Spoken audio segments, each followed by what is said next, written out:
I love sitting here just now and looking out at all of you because I don't think you know how beautiful you are. You're absolutely beautiful. You can't see it, but above each of your heads there's this glow of light, this halo around you, because as you'll hear from my story, I was a corporate attorney before, but I'm a public defender now, and every day I start my day by going into a lockup full of prisoners, and you have no idea how important you are and how valuable what you do is and how deeply it is appreciated, so, including by people like me. So thank you so much, and I'm honored to be here. This is a story that starts the night before Palm Sunday, 26 years ago, April 7th, 1990. I was out to dinner at a restaurant on Clark Street in Chicago with my mom and dad and my younger sister Nancy and her husband Richard. Nancy was 25 years old back then and Richard was 29. And we were gathered together on this Saturday night, the night before Palm Sunday, because we were celebrating the happiest news imaginable, which was Nancy and Richard were going to have a baby. Nancy was pregnant, very first child. This would have been the first child for my grandchild, for my parents. Even though Nancy was the youngest of the three girls, I have an older sister and I'm the middle child, and Nancy was the youngest, but she was the first that was going to be a mom. So this would have been my first little niece or nephew, and we were all just over the moon with happiness. And I brought a baby gift, and we talked and laughed and hugged goodbye in the parking lot after. We all were going to different churches at the time because we lived in different parts of the city, but it said that we would meet up later in the afternoon after church on Sunday. And so when I hugged her goodbye, I said, "I'll see you tomorrow." And those are words I never say anymore, because now it seems to me almost like this foretelling of doom.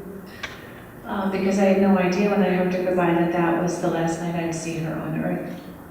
So I went home to my apartment on Chestnut Street in Chicago, and my parents went home to their big house in the suburbs. And Nancy and Richard went home to their townhouse. It was a 3-bedroom townhouse that my parents owned. They were going to move into it eventually once they downsized out of their house. And Nancy and Richard were living there kind of rent-free while they were saving up for their own house.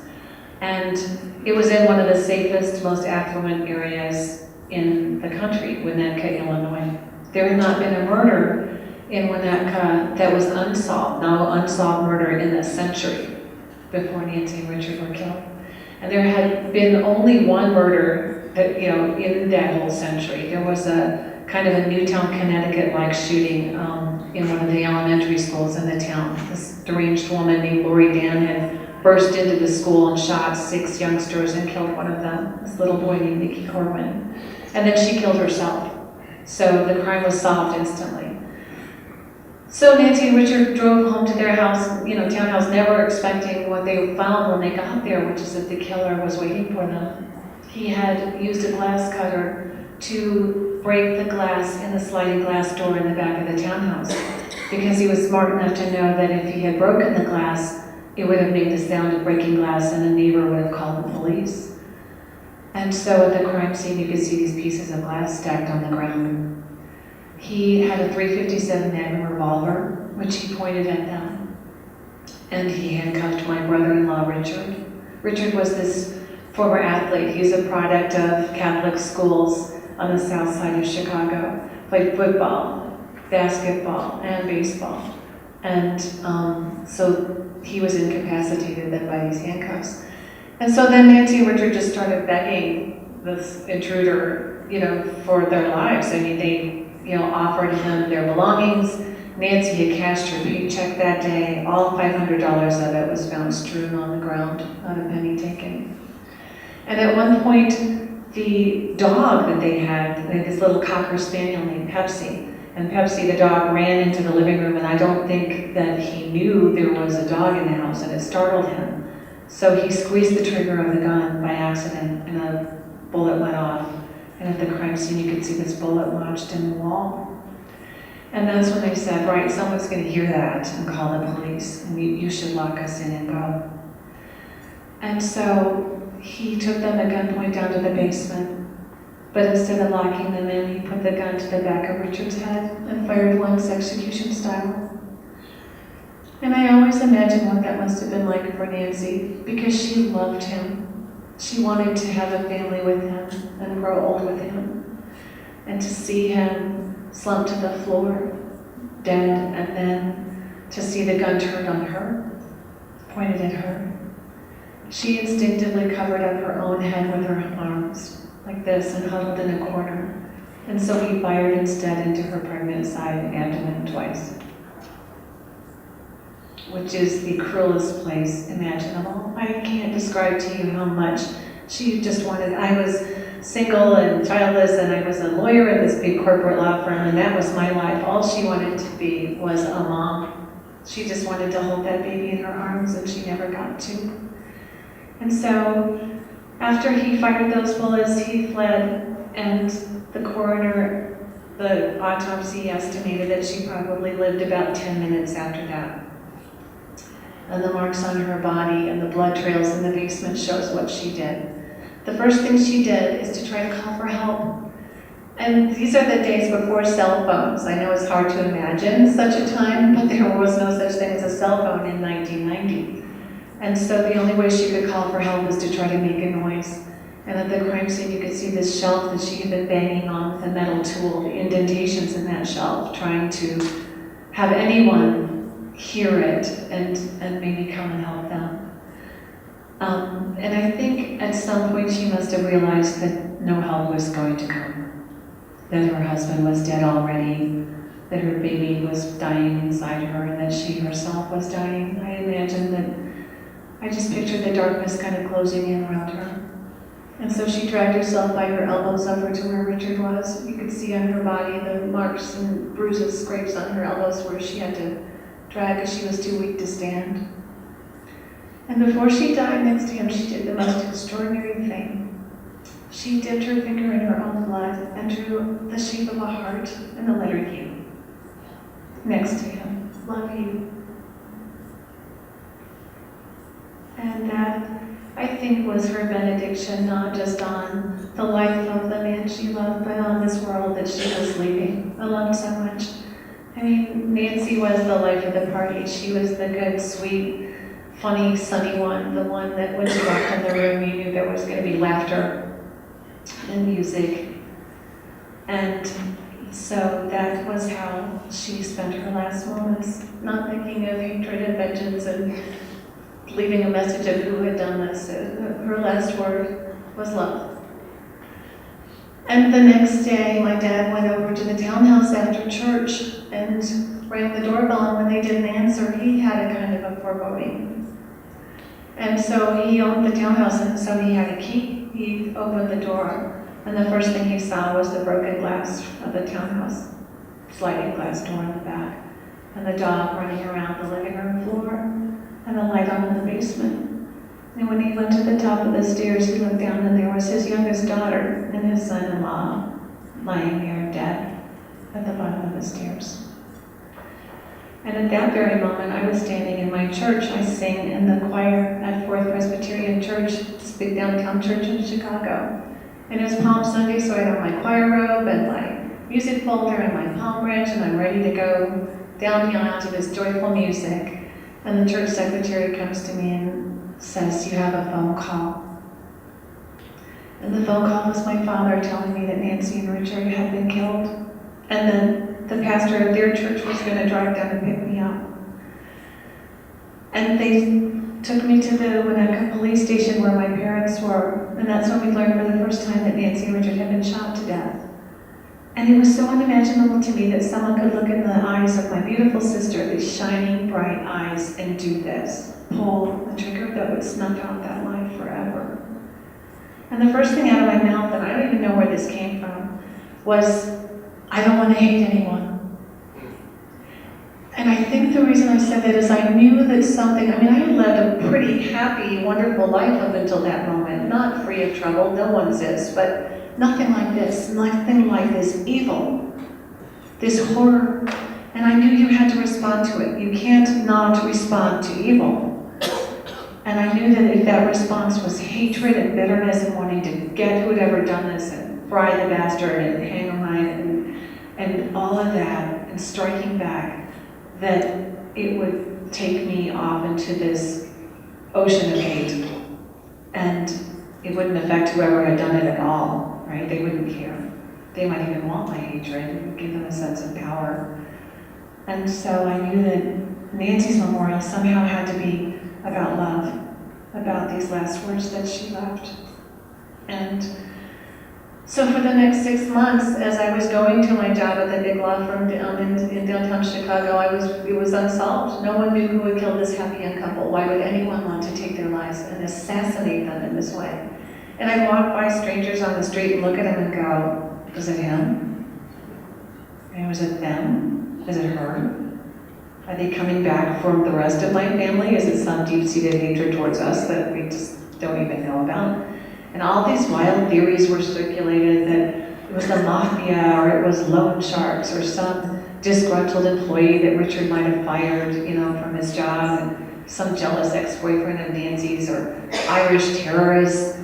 And one day into the Winnetka police station walks a 16-year-old boy, a high school junior, and he tells the police, I know who did this. It was a friend of his, also a 16-year-old boy, also a junior in high school, at one of the best public schools in the country, New Trier High School, where my older son goes right now. He's a senior at that very same high school. And the high school that Nancy had attended when she was younger. And the police got a warrant, and they went to this kid's bedroom, and they searched and found the .357 Magnum revolver under the bed, with a perfect match to the ballistics and the bullets in my sister and Richard's body.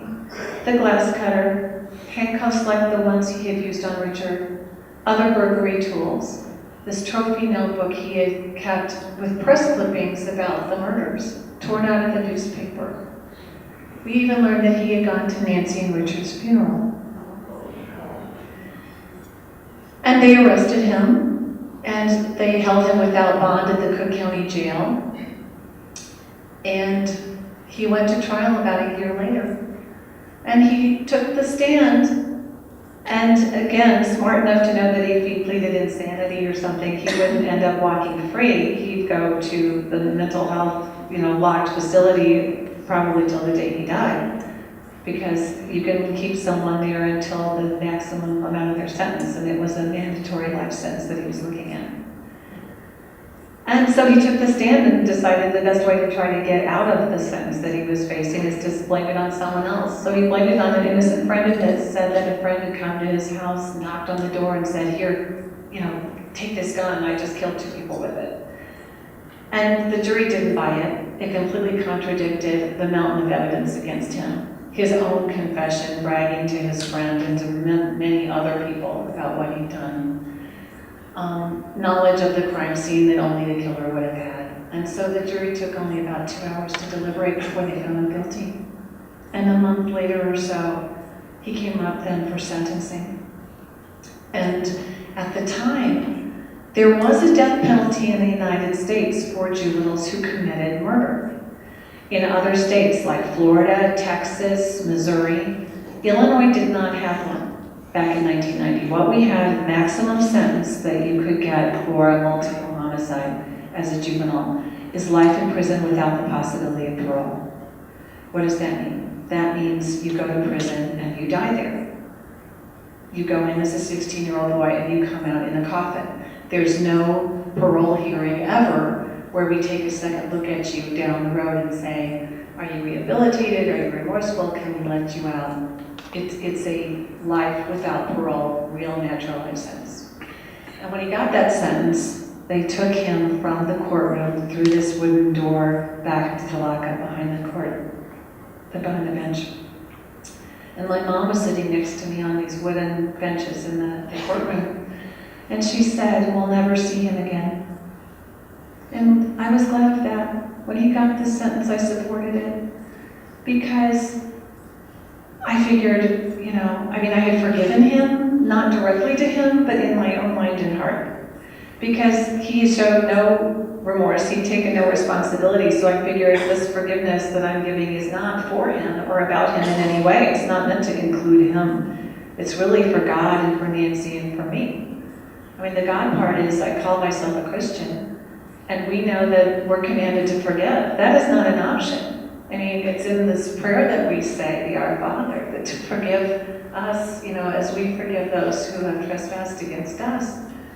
We have this knowledge of Jesus talking to disciples like Peter, who comes to him and says, how many times do I have to forgive this brother of mine who keeps us, hurting me and offending against me? He's like, 7 times enough, and then can I say, okay, you're done? And Jesus said, no, 70 times 7. In other words, you have to keep forgiving, keep on and on. So that was the God part. The Nancy part, was, I just knew that hating him and wanting, vengeance would just drag me away from who she was and closer to who he is. This remorseless murderer, and I knew that her memorial had to be living, breathing, proactive, preventing the kind of violence that took her life. And I was going to go forward thinking about how to deal with gun violence prevention against any kind of killing, including the death penalty and so on.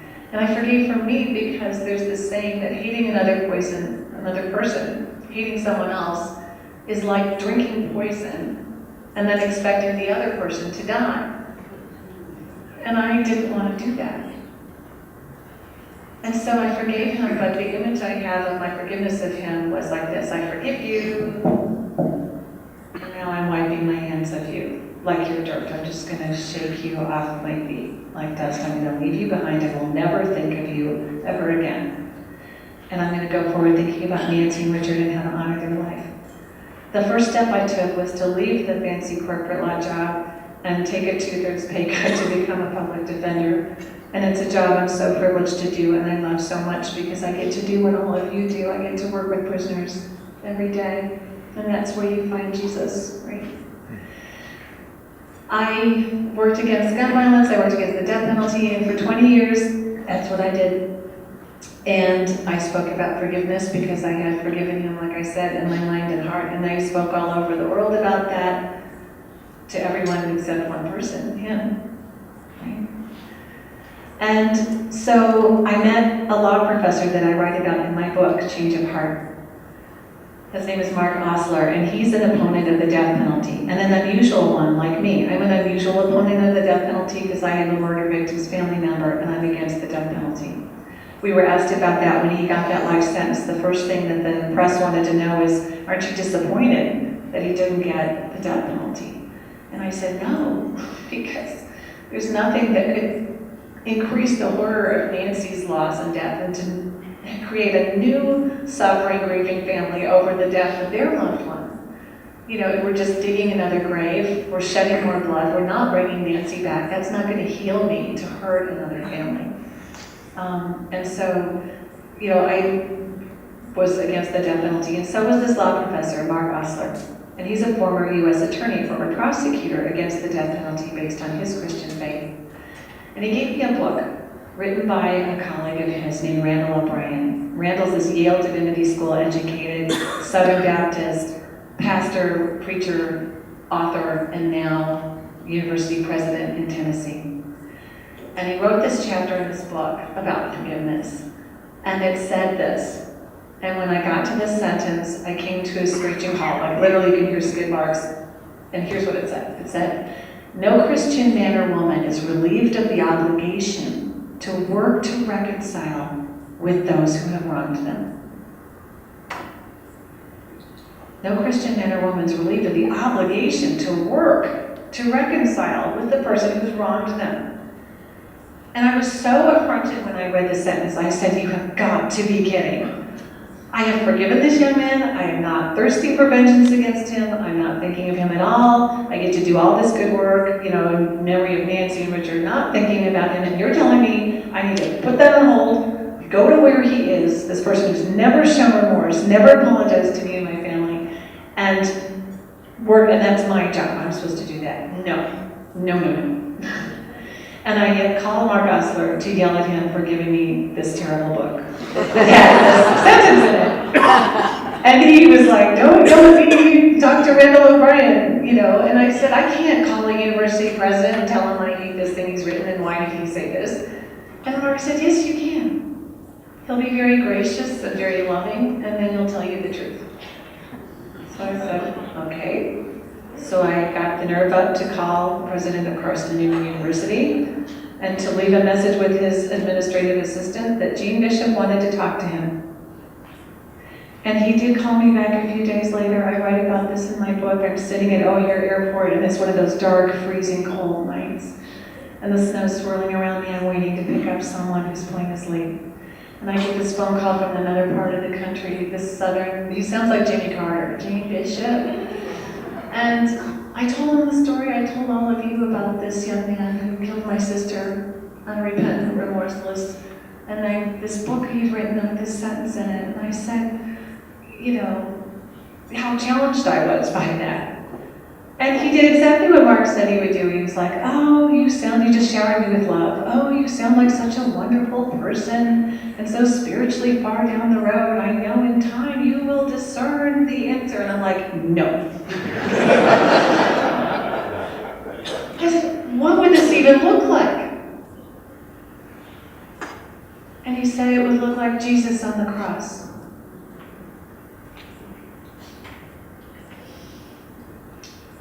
And when he said that, I just started to cry there in my car. Because I knew what he meant. Everyone in this room knows what that means, right? Father, forgive them.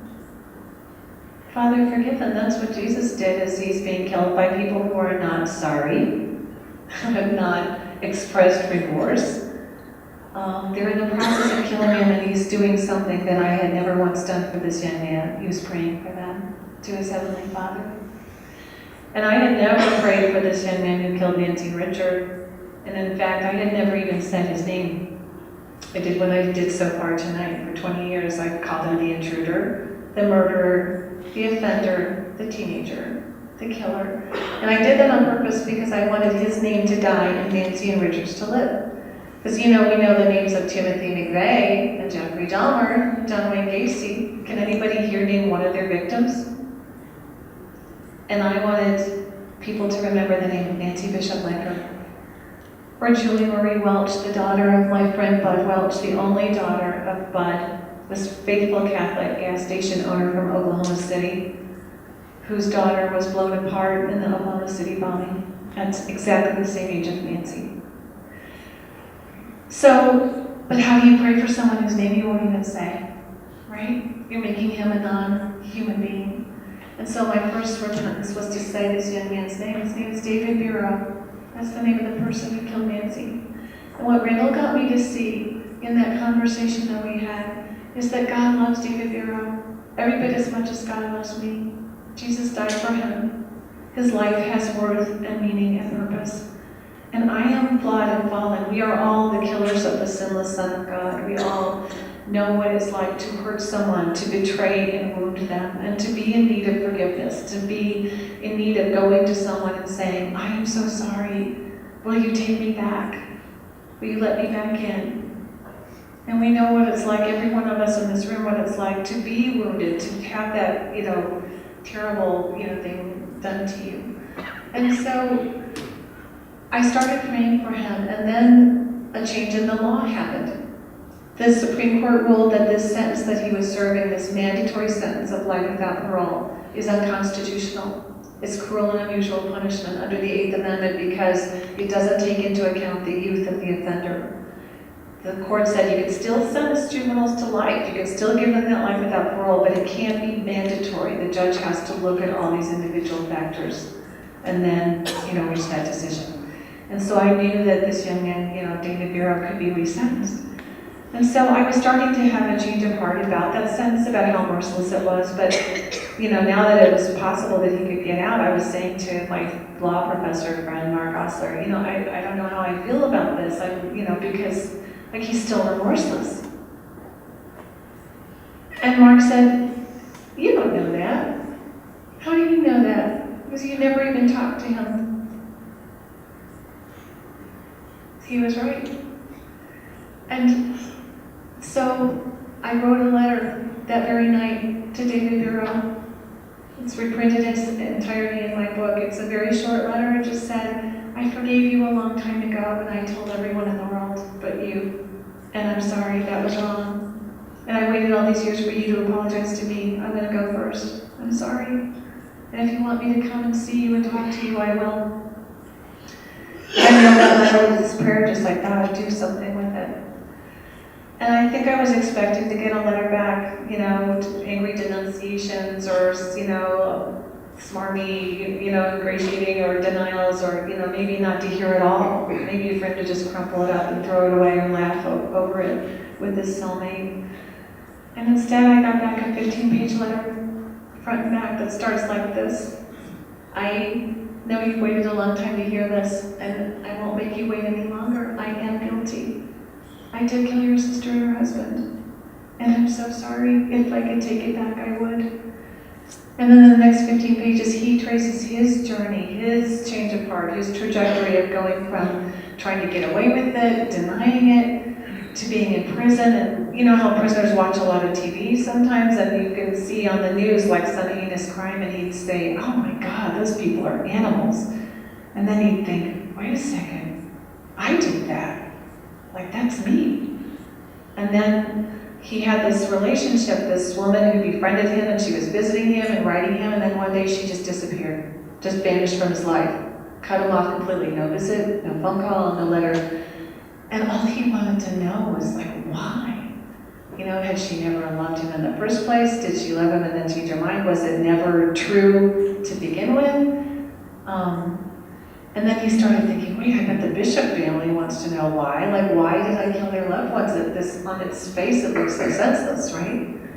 And so he started reading law, philosophy, religion.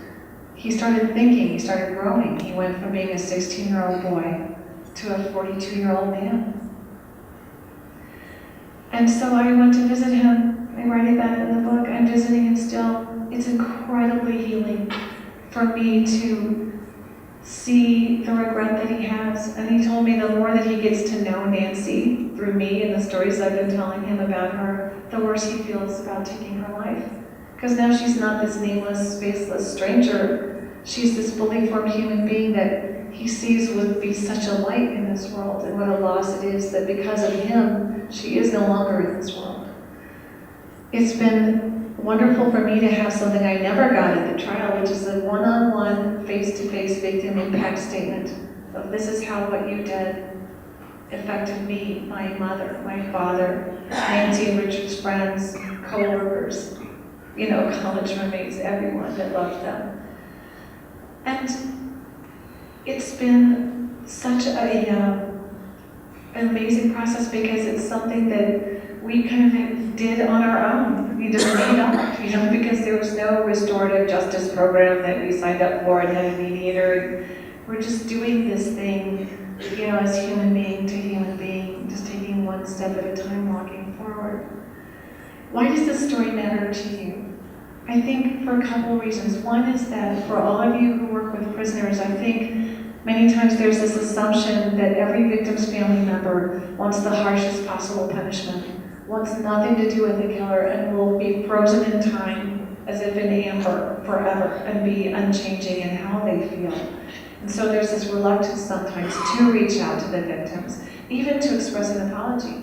I mean, I assumed that David Bureau was remorseless for 23 years because I never heard from him for 23 years.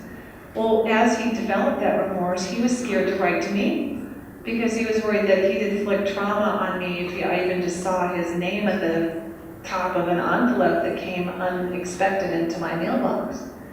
And I encounter this all the time with prisoners and when people are being resentenced. They're so afraid to come out of their corners and reach out and say, I'm sorry, or if you want to, meet with me, I'd like to hear from you. We're so isolated and it's so important, I think, for those of you who work with prisoners to get prisoners to think about their victims, to think about victims' families and what do they owe to them. Part of what I tell David that he owes is to do every bit of good in the world that Nancy and Richard and their baby could have done. That baby would be a 26-year-old man or woman right now. So that's what I hope the value of this one story is, that there is great healing and hope to be found in coming out of one's corner and seeing the other and communicating on this flat plane of grace that we are all on before a God who loves us all unconditionally. There's one thing I'll read from the book, and then I'd love to hear your thoughts in the time that we have left.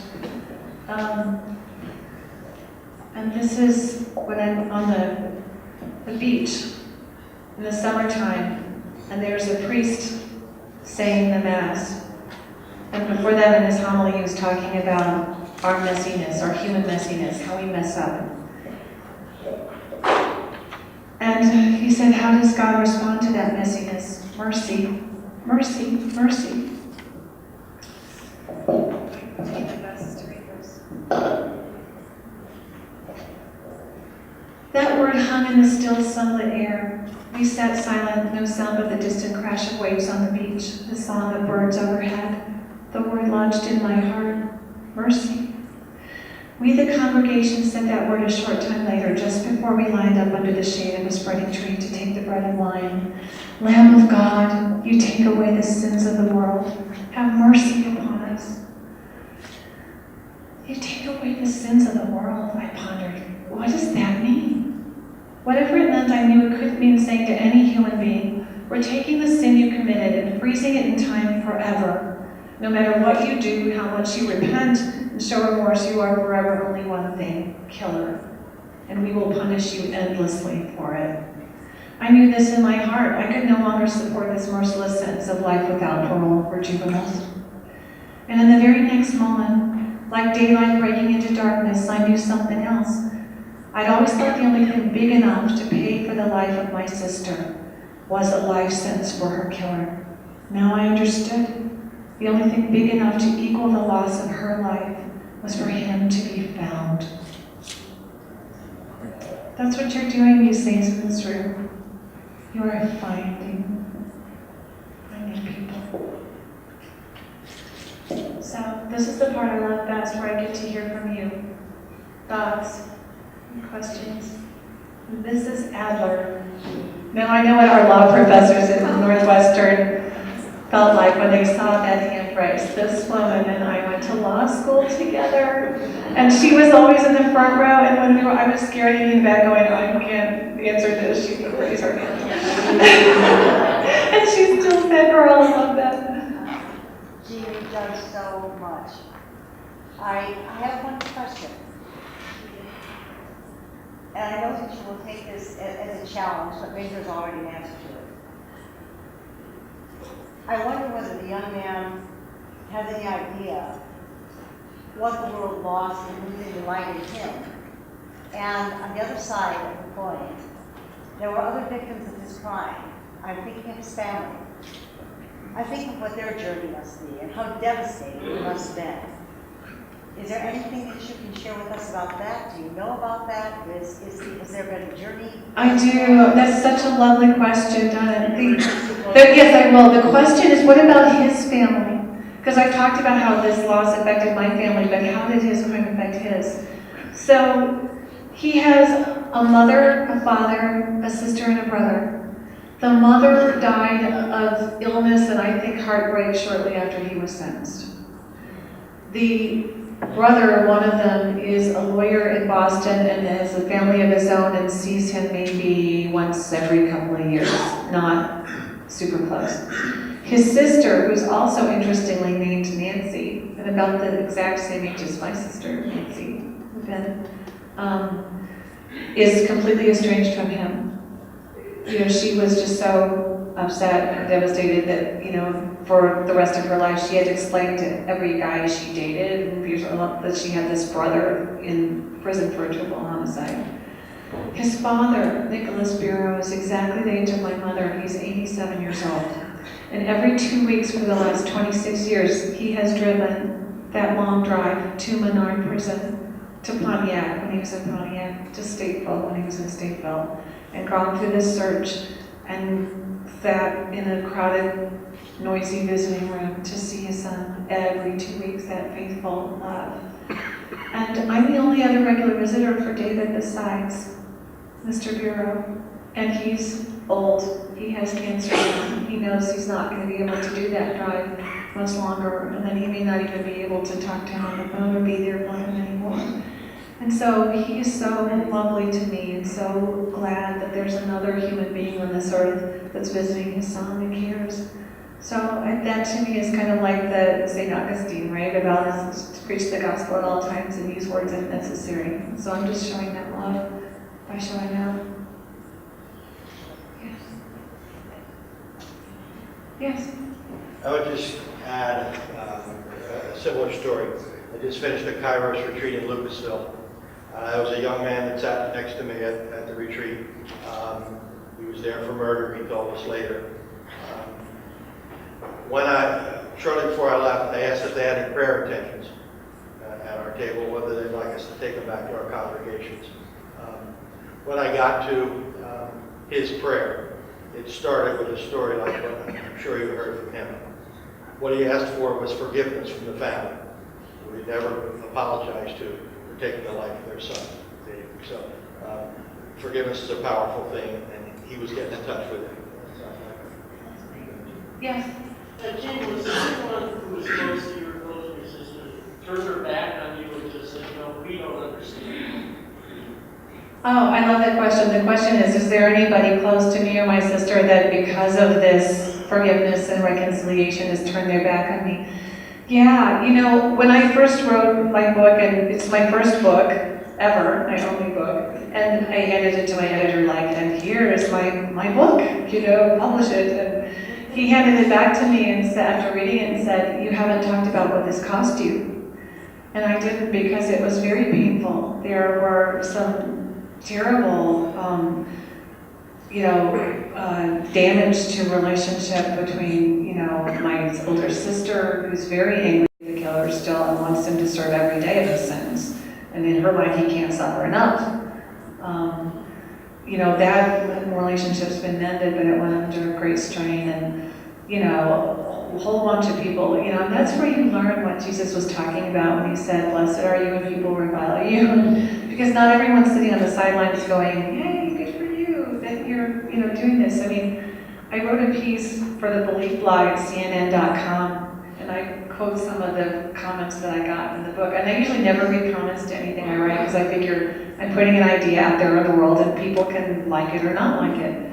But a friend of mine called because he was so concerned about me. Steve Drizzt from Northwestern Law School called, like, Jeanne, are you okay? I'm like, why? And he said, well, the comments are so vicious. And so I did take a look, and they were things like, your sister's murderer went to the wrong house. He should have gone to yours. Oh my God. So there's no shortage of people who don't like what I'm doing, but this is the blessing. This is the blessing of this work. Right?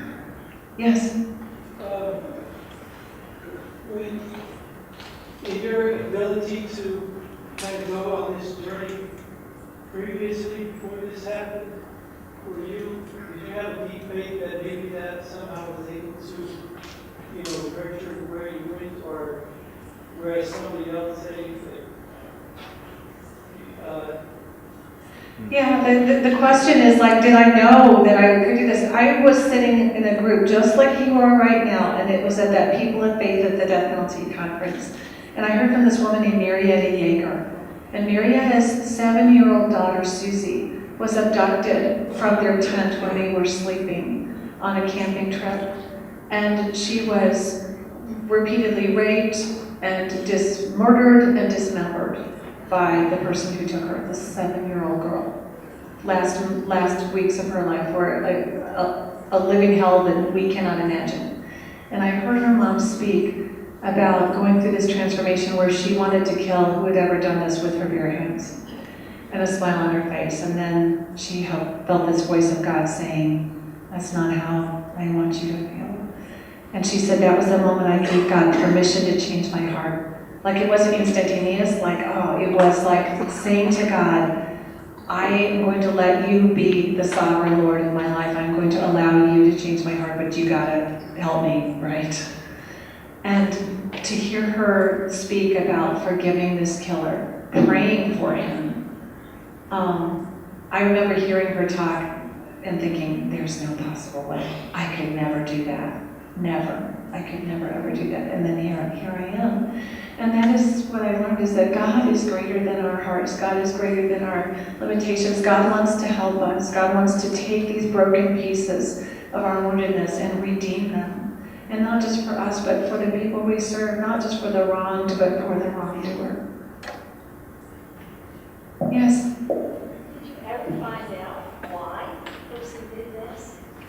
I did find out why. The question is, did I ever find out why he did it? Yes, and it's a long answer, but it's one that I believe and accept. I actually write about it in the book. It's kind of too long to talk about here, but essentially, when they walked in the door, he thought better of what he wanted to do, which is to rob them of their belongings, including Wally's car and stuff like that. And he tried to run out the side door of the kitchen rather than, go through with his plan. And he said that door was locked from the inside. You couldn't get out. And I was like, that's true, because I know that door and you have to have a key inside the lock to turn it to get out. And so once he was confronted with them, he felt that he had to finish it. Yes? How has your experience in dealing with this huge loss and your forgiveness affected your work as a public defender? And have you encountered any other kids who have committed terribly serious offenses in this process? The question is, how has this affected my work as a public defender? And it has affected it profoundly because, for one thing, it has been a great experience for me to go into prison, not as a lawyer, because I've only ever gone into prisons, which I do all the time, as an attorney. And I literally get to waltz right in front of all the moms and grandmas and girlfriends that are sitting there waiting for their name to be called, because I'm the lawyer. And I get to go to a special room where we get to sit alone and talk for as long as we want. And there's no noise, and there's no talking through a hole, glass, and, all the indignities that you go through. And so it's been really good for me, number one, to see what the families of, my clients go through. It's been good to see up close, the humanity of this person who has done wrong and wants to somehow make it better. Trying so hard to think of any way to show how sorry he is. That's been really helpful. So yeah, it's been a blessing. Yes? Did David ever get resentenced?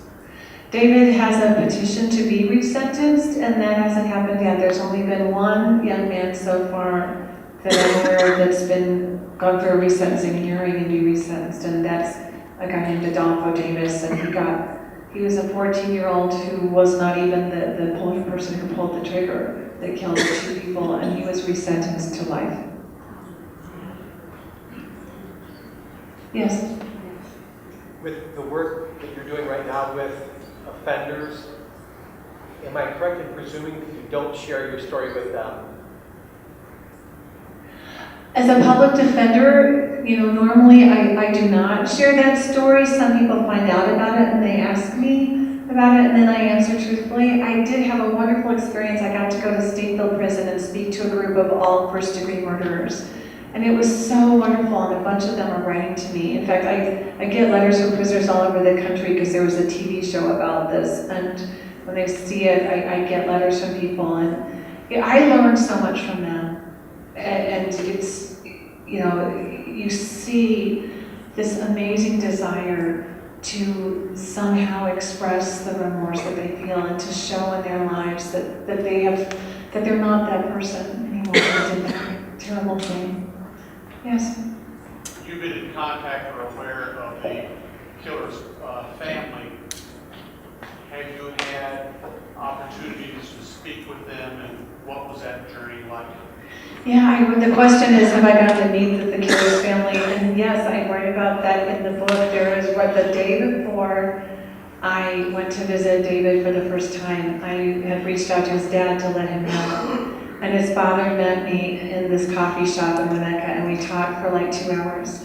And when we got done to the end of that talk, he brought out this piece of paper where he'd written down the instructions on how to drive to the prison. Right down to, you cross the train tracks, and then there's the McDonald's there on the right. You can stop there, get a cup of coffee, go to the bathroom. And then walking me through what happens then when you get to the parking lot? You gotta make sure you haven't got a camera in there or, you know, any contraband or this or that. They'll search your car.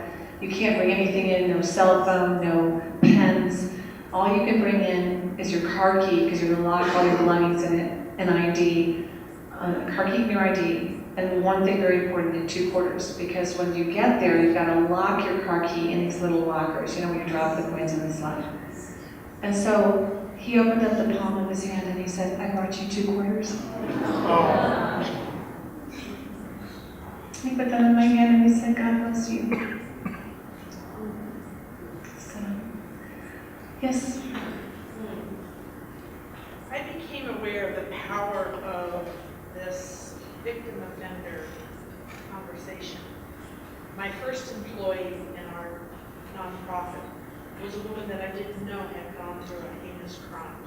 Now, she survived it, but it was an abduction, hostage situation in another country while she was on vacation. And I didn't know that this had happened to her until we were in a AVP workshop, Alternatives to Violence. And because she had built a safety net in there, it just came bubbling up. And I watched this amazing thing happen. These were vicarious offenders with a woman that had gone through this traumatic experience. And in her feeling the freedom to share her story and they receiving it, something transformed all of it. And it was my first moment several years ago that this happened. And I've been so curious about this for many reasons, because it seems like, even though it was vicarious, they understood at a visceral level the relationship between one and the other. There's a community. You know, this person, David, is the last person that saw your sister for long. And that bonded you together forever. And so there's this sort of magnetic field between you, is what I perceived in the witnessing this. And since have gotten involved in this work. And it's just something that I think has a life of its own. If people can find a safe place to do this work, it's healing at a profound level that I've never seen anything else. Yeah, amen. I think we have time for one more. Yes? I'd like to take that last question, a little bit further and ask about what your experience has been on the general public. How have they received your book? Have you made any converts, so to speak, to trying to open up to prisoners and so forth? I'm really, what interests me precisely because we are trying to inaugurate such a program in our parish and so forth. And I want to know, well, obviously, you should get your book, but what experience have you had? The experiences have been remarkable. You know, I am so astonished that I'm hearing not only from members of the public, but from prisoners who say that it's given them hope that they can be forgiven, that understanding the steps that they need to take in their own mind and heart, you know, to get to a place where they can give some kind of gift of healing for the victims and the families. So it's just been incredible. And, you know, I just want to echo what this, you know, you said about how telling each other stories as human beings, you know, and hearing them is so transformative, because you start to, and I'll just give you one example and then I'll stop. But one of the things that I needed to do after I had my change of heart is I needed to sit down with the mother and father of one of the young men serving the sentence like David is. Because I had this whole prejudice against them. Here's my prejudice. You know, you say like that your situation is equivalent to mine, but my sister's in a grave. I'll never hug her again. I'll never hear her voice on the phone. I'll never get to write her a letter, know what she's doing. You get to go see your son. You get to sit with him. You get to hug him. You know, you get to talk on the phone. And Julie and Rick Anderson are the parents of Eric Anderson. Julie is a real estate lady. Rick is a retired Chicago cop, 23 years on the force. Great Catholic family, sent the kids to Catholic schools and everything, right? Her son killed these 2 teenage girls in a shooting in a van. Didn't mean to kill any human being. He thought he was firing shots at a car that was driving by, and instead he killed these 2 girls. Mandatory sentence of life without parole. And what talking to Julie got me to see is that it's worse for her. It would be easier if Eric was in the grave. She goes to Menard prison, and she sees him, and when she leaves, she knows she's leaving him in a bleak and violent living hell, as you all know, right? And that's, as a mom, like I have 2 boys, I cannot imagine seeing him taken away and going behind that door knowing I can't do anything to help him but pray. So just hearing their story has helped me. It's been a window on not just the offenders, but their whole circle of people that love him. Thank you so much.